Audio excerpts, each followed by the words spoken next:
how would you like to be able to manage it better? Do you realize what it's doing in your personal life?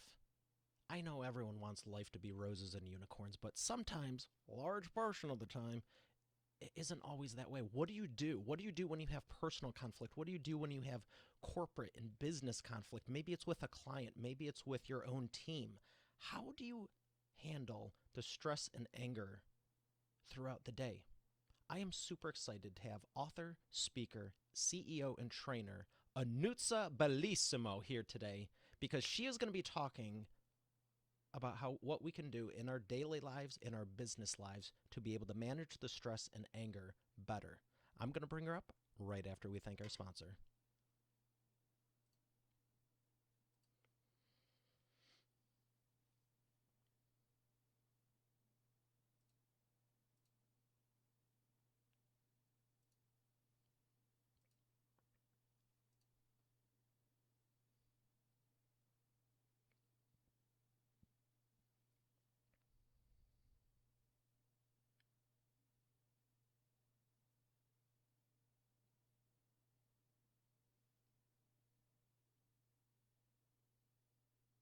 Here she is, ladies and gentlemen, Miss Anutza Bellissimo. How are you doing, Anutza?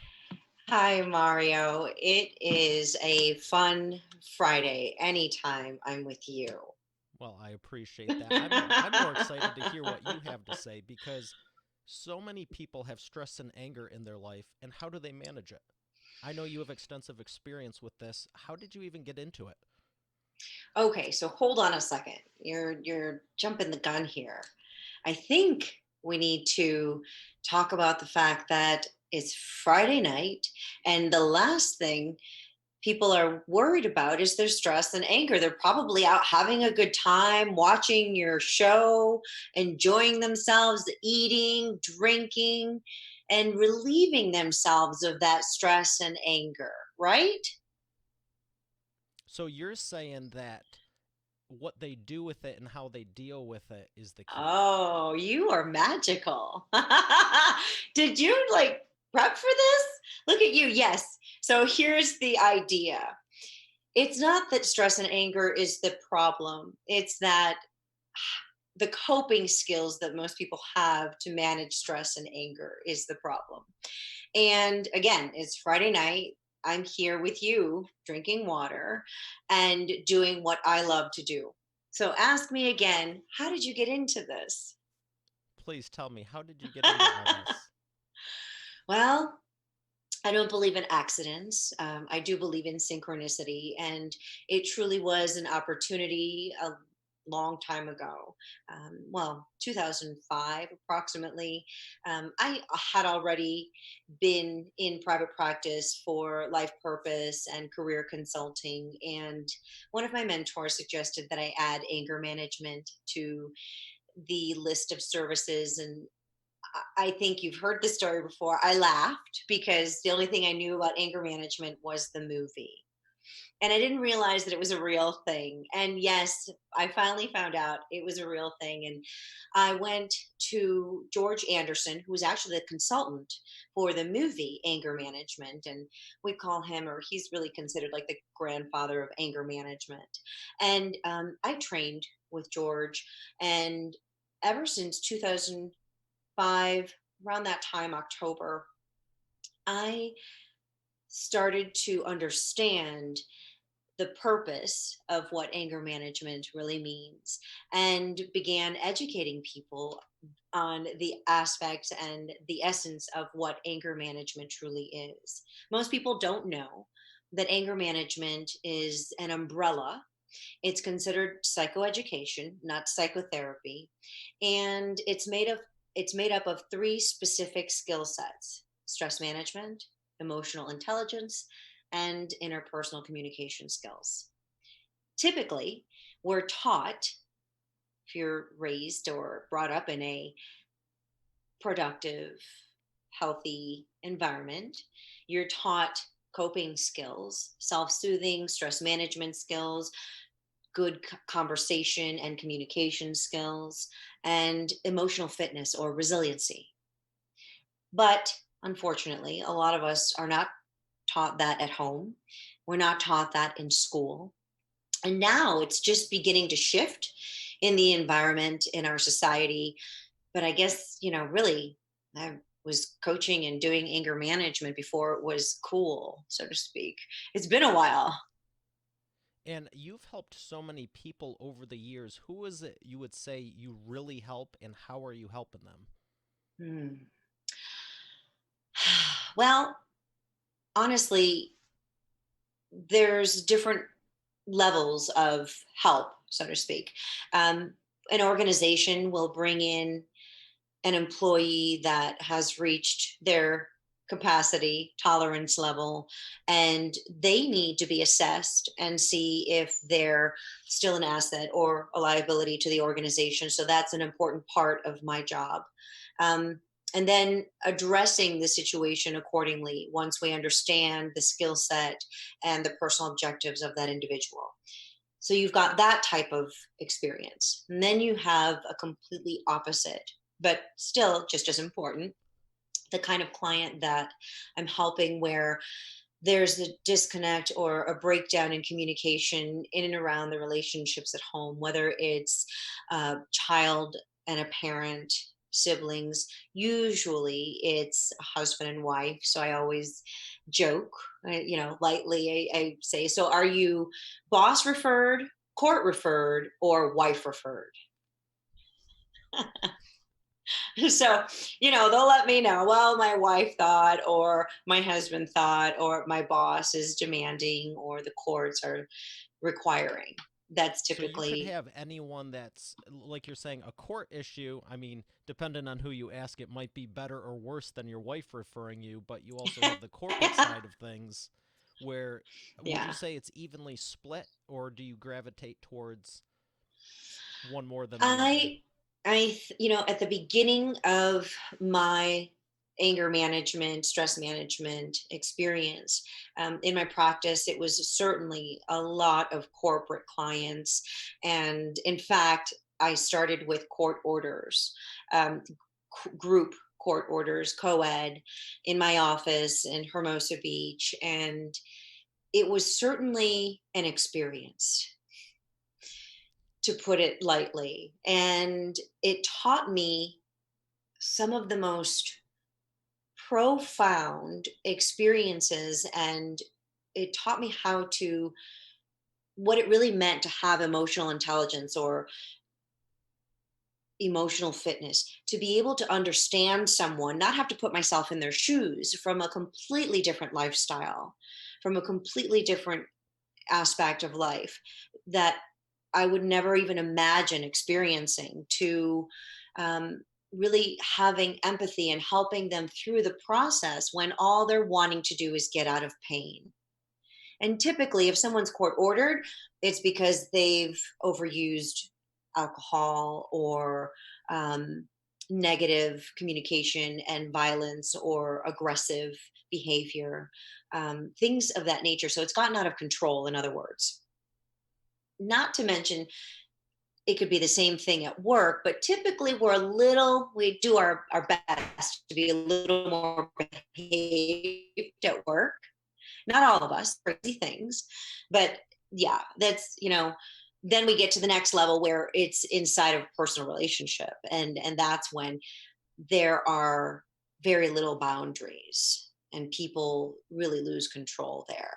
So I apologize if I didn't answer your question directly, but hopefully that makes a little bit No, of you did. sense. And You did. And I wanted to ask about the corporate because there's so many business owners where, obviously the CEO is always right, other than every time he's not. And then you have the right. team and the staff. And, there's one of these quotes I saw where it's, when you stop asking your team questions, they stop Mm, wanting to give you answers. And there's that whole leadership, leaders pull where bosses push. And so you can have mhm. a problem with the CEO just as much as a bad employee. What would you say is most common, and how do you help someone fix it? That's more about sensitivity training. There's a different language that we use when it comes to organizational training and the professional development aspect of soft skills. And when we're in a, court or personal setting, it's typically anger management. When you're talking about corporate, I don't, let me just say this, I don't recommend public humiliation as an order of reprimanding someone. I think it only makes it worse. So I believe that we want to be more sensitive in the professional environment because there's a stigma and people are very sensitive to it, and they become defensive in their sensitivity, and that shuts down the ability to learn and my ability to train. If someone's not willing to be open to the experience and hear what you're wanting to share with them in order for them to improve their own life. Does that make sense? It absolutely does. And from strictly speaking on the bottom line, what does that do to a company when people aren't as effective and they're not communicating? What does that do to a company? Well, it's typically addressed in performance plans. Let's say someone has a problem at work, high stress, they'll typically go to HR and look for resources. But if they don't approach it and it becomes a problem in the workplace, then we look at developing a performance plan for that employee or that business owner. I have a lot of business owners who come to me because they understand the effects that chronic stress has on their ability to perform in the workplace. It affects the psyche, it affects the self confidence. There's so many levels that it's affecting within their organization, within their communication style. We communicate very differently when we're in fight or flight versus when we're in relax mode on Friday night, for example, you know? And it's, there's a lot of ego that's also involved within the process. So it's important to identify where the individual is at so you can meet them there and they can feel that you only want to help them, not just know, but feel, in essence, really understand that it's your objective, my objective, to serve, not to make them wrong or punish them or humiliate them, because that doesn't serve the process of personal growth and development.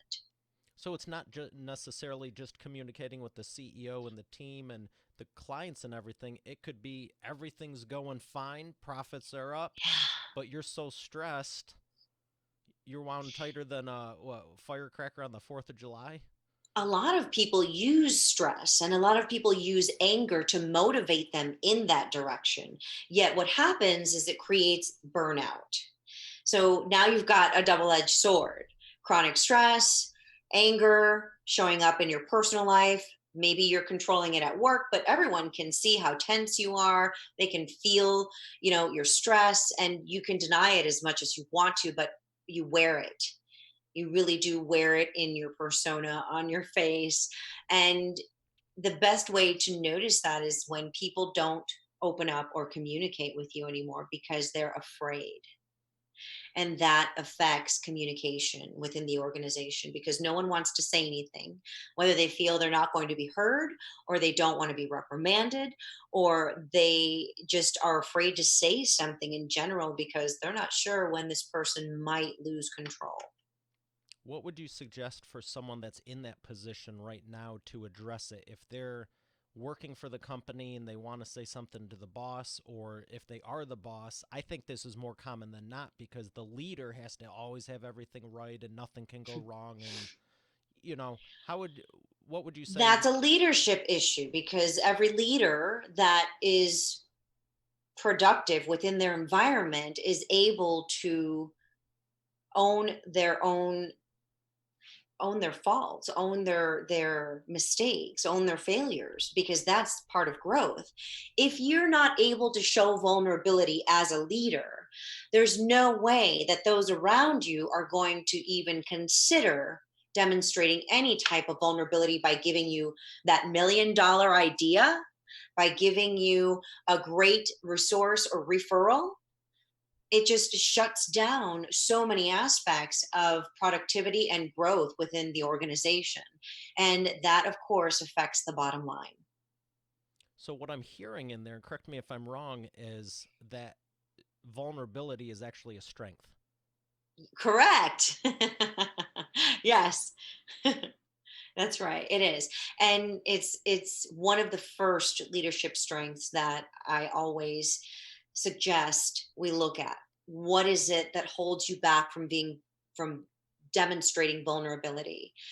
What are your beliefs around vulnerability? And it's really interesting because when we talk about that, I think there's a specific stigma that lies around men and vulnerability.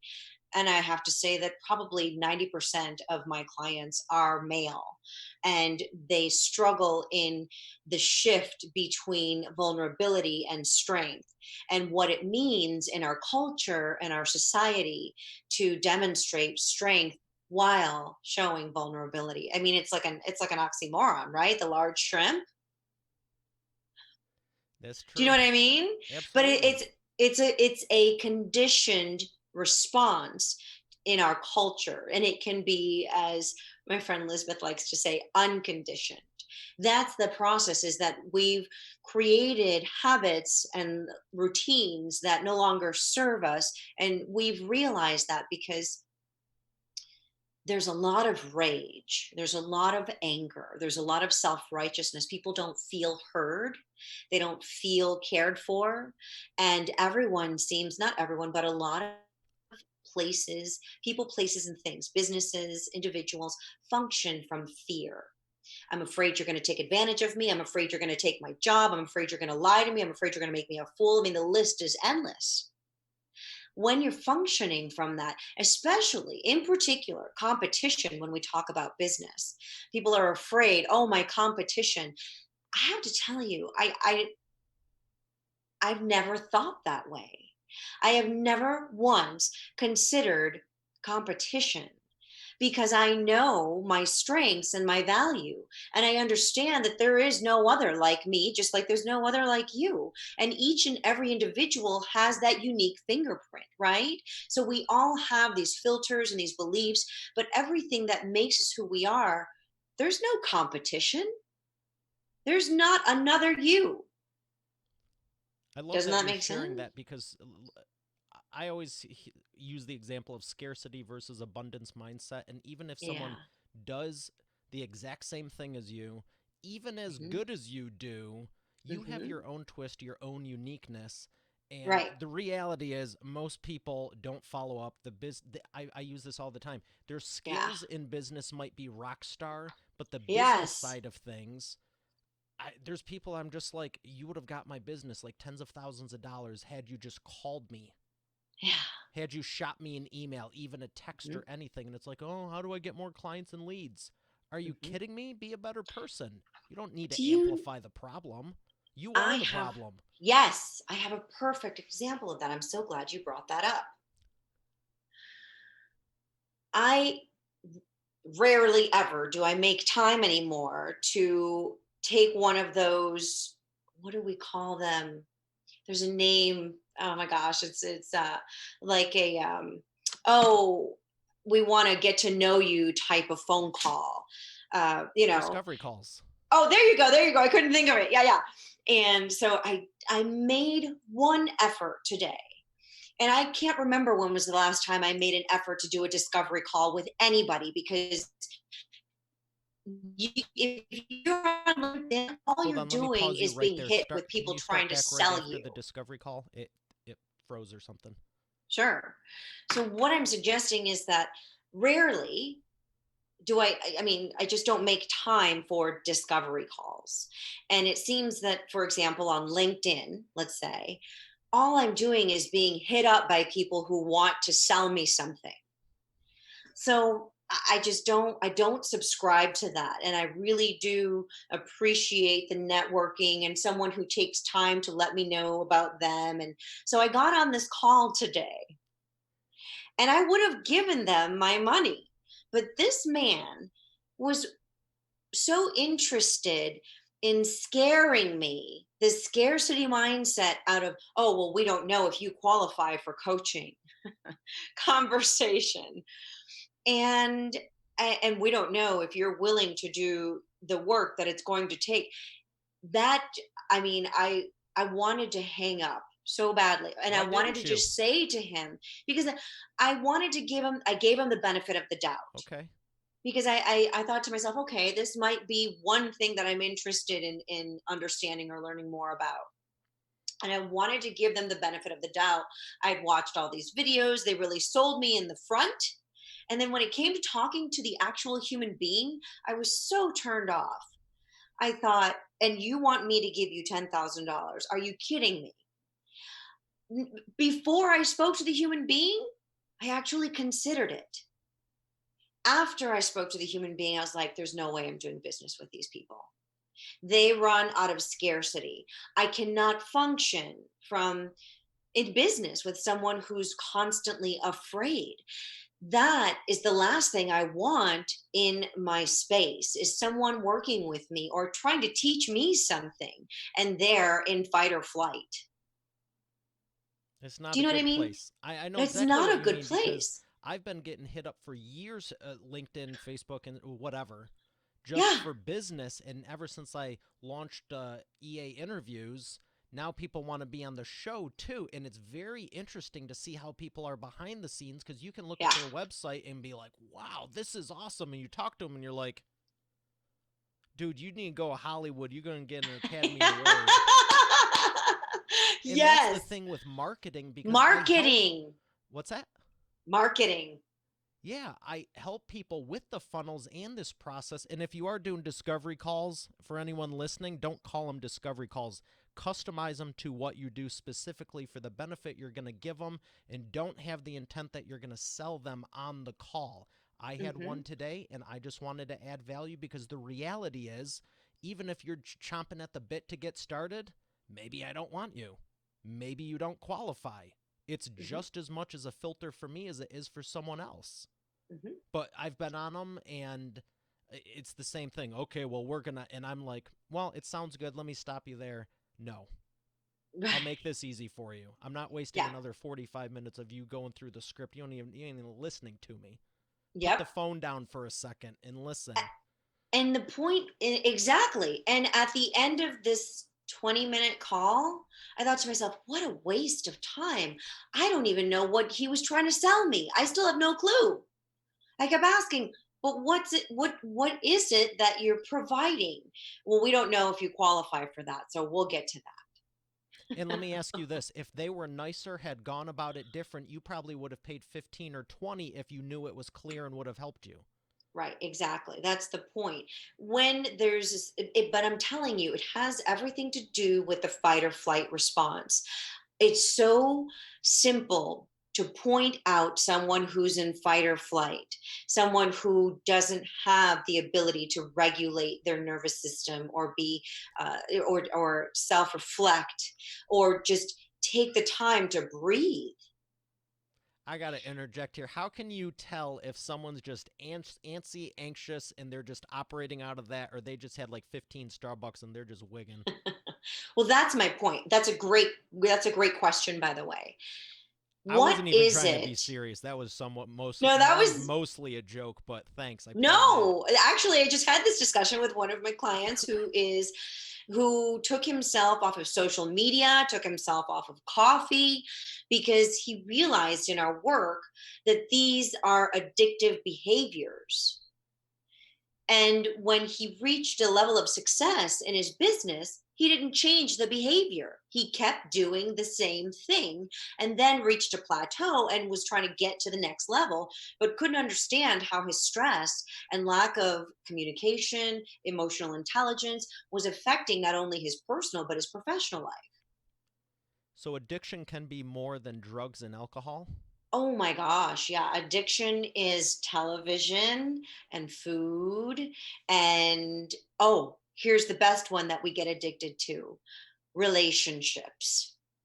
People constantly, the serial dating, looking for the next one, looking for the next one, seeking the high, the chemical, endorphins, and just it's no different than a gambler. It's no different than someone who's addicted to a drug, because they're looking for the dopamine hit that you get when you start meeting or you start dating or you're courting someone. It's an addictive behavior. So No different than being addicted to sugar.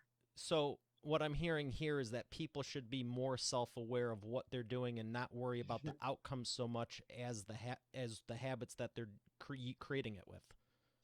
Yes, here's what comes to mind. If this person, I just the other day when you saw me online interviewing Dolores Garcia, she is passionate, she's real, she's genuine, she's not wanting to take, she wants to give. And I can feel, you can feel that when a person just wants to take. You can feel that. That's what I'm talking about. When someone isn't able to self regulate, they're not self aware, and they've got this energy of fight or flight, gimme, gimme, gimme, I want to take from you. And yeah, sure, they might be able to put on a sweet little face for a little while, but eventually they're going to lose their top. It's just a matter of time. It's not if, it's when. Get it handled. And Make now sure the you have holidays are social here. acuity. Yes, and the holidays are here, so people feel pressure to spend more money on gifts for people that they never talk to, and go to parties that they don't want to go to see people that they don't want to see. And it's on and on. So most people don't understand how these these little, what they call or consider little instances in their life, are building up and up and up. And now we have a very high level of stress, and it's chronic, it's constant. We're not meant to handle that level of stress all the time, and caffeine puts stress on your body. So if you're not getting the rest that you need, and you need a bunch of caffeine to motivate you to wake up or to run your business, you're doing it wrong, and you're in the wrong business. That's just my opinion. Wow, that's a good transition point. I'm like, I didn't overdo it. I was only a little. I don't drink coffee every day. I'm not against it, but when you can get into, I call it invincibility mode, when it's like, you close 14 deals, you get off stage, you just launched a book, you're launching a new app, you launched a new show, and everything's going. Right. You don't want to sleep, but you Right. you can't do it forever, and I totally get that. I just was like, Yes. no, I've been getting rest, I think. Whatever, we're gonna move on from this one because I don't want to talk about me. It's No, a I'm huge totally open component. with it, Sleep and I'm is really fully aware. important. Yeah. Let me Sleep ask you is really though, in all important. seriousness, transformation. I know you've helped so many people and you're great at what you do. What's the biggest transformation you've been able to give somebody? Wow. That's a tough question right Is it there. tough because you have to think of it or you have to narrow it down from dozens to one? I'd have to narrow it down. I mean, there's certain people that really come to mind that I could just tear up and cry right now thinking about the difference that the work made for them. um, but I would say that it's just hard to say, but it's also You can share it. Don't go um, surface level because people need to know this it's because challenging because the work is so deep, and people don't understand what's available to them until they feel or experience waking up in the morning. And it's not anything conscious, it just comes up. And the words, I'm happy, I feel good. You don't have to even think about it. It's not a mantra on your mirror or something that you have to put on your app to remind you to say. There's nothing that you I could describe or compare it to. I wish I could say there's one person, but there's been people at different levels. Like a CEO of a really, or a senior vice president of a really big school, all the way down to a young girl that is in her teens and is going through trouble and crisis in her life, and taking the course even though it's court ordered. It's the best thing that could have happened for her, as opposed to someone being boss ordered. Or occasionally, I really, once in a while, someone doesn't have crisis, and they come in and they say, I want to work on myself, but that's super rare. I wish I could just give you an example of one person, but they're at different levels and different lifestyles. And I'm Why don't telling you you, take one of the corporate ones? Because there's one that comes to mind about like 6 months later he was having issues with the family, and like 6 months later he was making time for him, and profits actually went up from doing less. oh my goodness, I'm thinking, oh yeah, I know who you're talking about.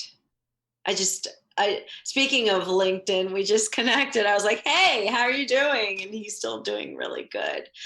Um, so this was earlier in my practice, where he was one of those people that said, it's sort of an issue for me. And my wife thinks I should come in and get this, get started working on myself. And he did. And he was self-employed. And he, after going through the communication portion of the work, and everyone is different because the courses are tailored according to the individual. There's no throwing spaghetti on the wall and let's see what sticks. um, each and every person completes an assessment. It's very thorough. It's 244 questions. It takes a good 45 minutes. I'm looking for areas that you're out of integrity, the spaces that you don't, those ketomas, as John Assaraf says, that those blind spots that we can't see in our life. And then we take that and we look at your personal objectives, and that gives me an idea of how how aware or how clueless are you of what you're doing in your life. Because a lot of people are really not aware, obviously, of how their communication, their stress factor, the way that they compose themselves, their body language affects those around them.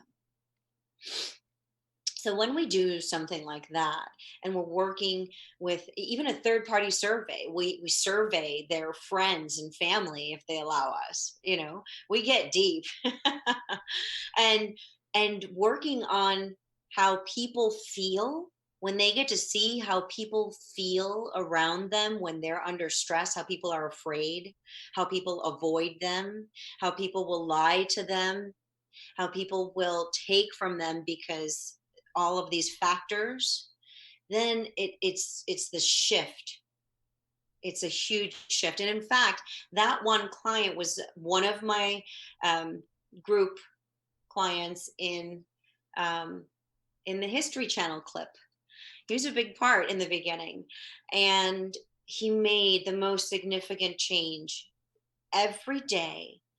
All he did, and this sounds really simple, but was he started to understand the work and be present.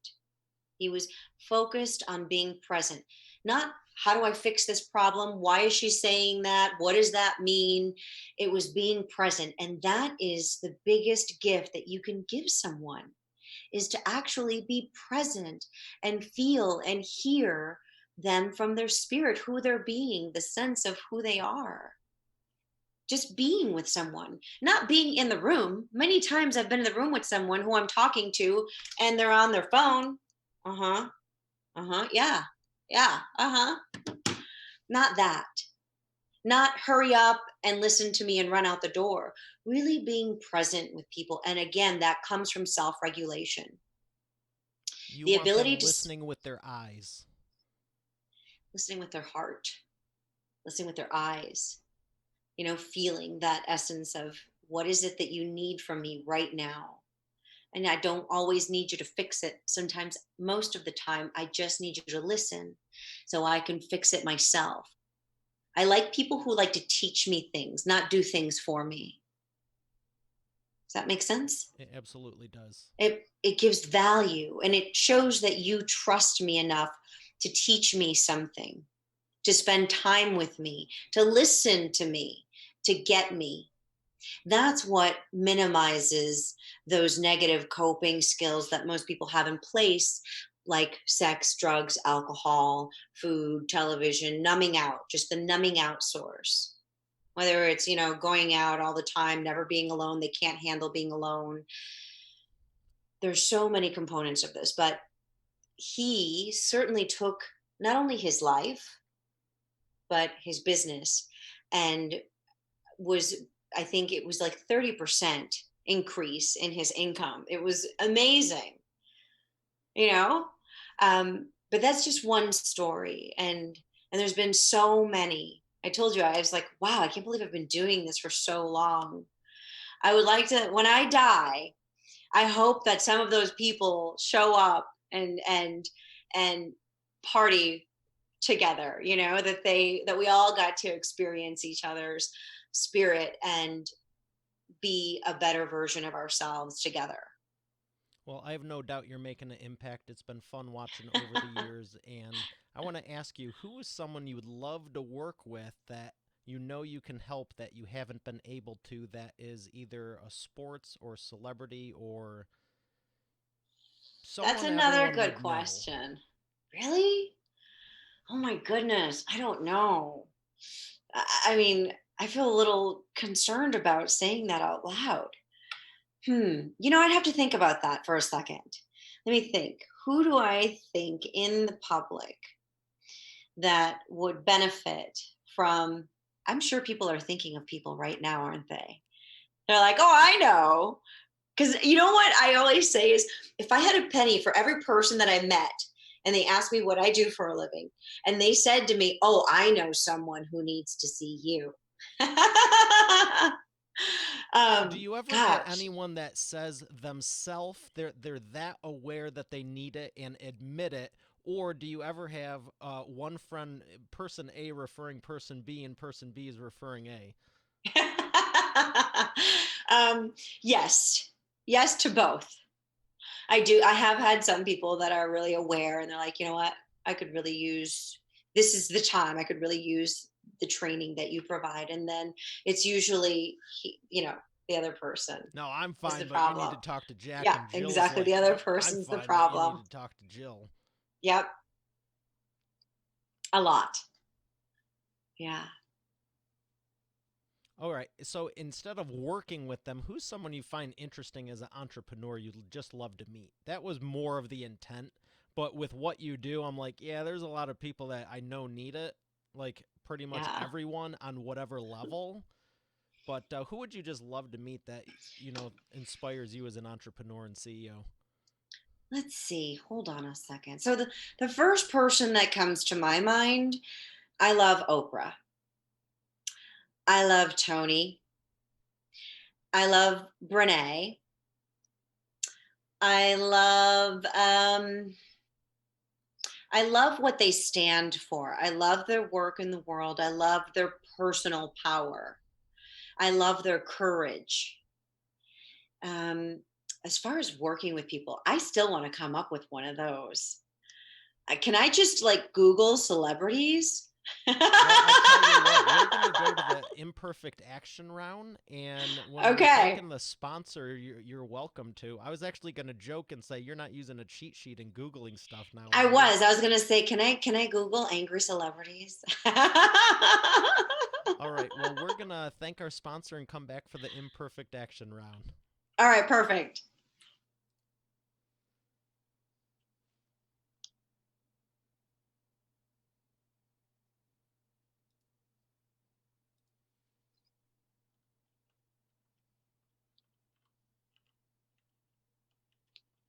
Hmm.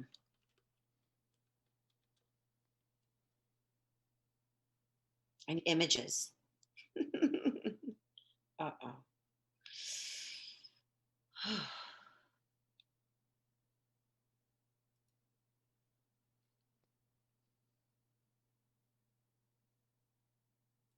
Hmm.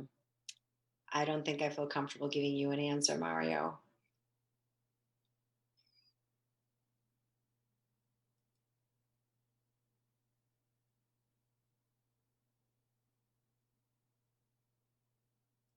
Oh, there's too many.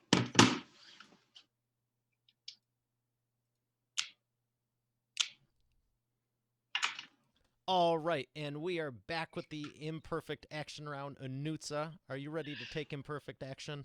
Okay, let's do this. All right, these are 60-second answers, rapid fire, and just wanted to follow back up. You were doing a little bit of research intelligence gathering research. Do you want to complete that thought, or do you just want to? Do you know the only person that keeps coming up on this feed is Alec Baldwin? Oh, jeez. You can't talk about him. I had him on the show last week. No, really, there's several here. He would actually be a great example, and I'm just going to transition to the imperfect action round with, if Let's you do can it. hear what I'm saying, you should check out the Comedy Central roast of him. Okay. All right, imperfect. Good answer. What's the first question? What is it? Okay. What is the fastest path to the cash in your experience? Kindness. Why? Reciprocity. It's not Wheel of Fortune. You don't need to give a different answer. I was curious why you said kindness. Yeah, because of reciprocity. Okay. It's human nature. Okay. Fair enough. I got it. My bad. My bad. You're slacking on the job here, Bonnie. Number 2. Awesome. What is the biggest problem you see your prospects making and the fastest way they can fix it? Biggest problem. Not slowing down. Too fast. Always busy. And what was the second part of your question? Fastest way they can fix it. Fastest way to fix it. Work with me. No, really.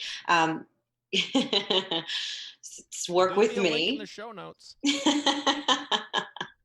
And choose differently. Number 3. Here we go. What is the best way to maximize customer lifetime value? Authenticity and vulnerability. Excellent. Books.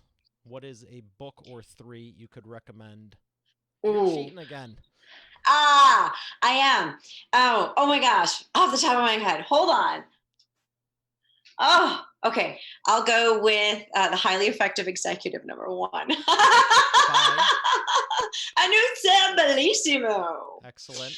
Number 2, Breaking the Anger Habit first one. It's just I'm going up off the top of my head. Anutza Bellissimo. All right, wait, there's one more. Oh, why? What is it? The Habit Loop. Say it again. Habit Loop? By? Hold on. I have it right there. It's in my bookshelf. How are you not naming Brene Brown? She's awesome and she has books and you already mentioned her. I know, but I can't think of the names off the top of my head. These are the ones that I use within my practice. Okay. So this is what I know makes a difference. Oh, Becoming Supernatural. Joe Dispenza. Okay. Yeah. That's a big one. I'm telling you, I'm going to leave the screen and I'm going to go get my books.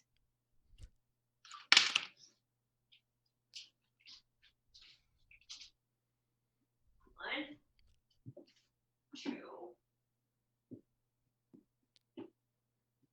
Steve and Nick. All right. Forward this or something. So these are my favorites.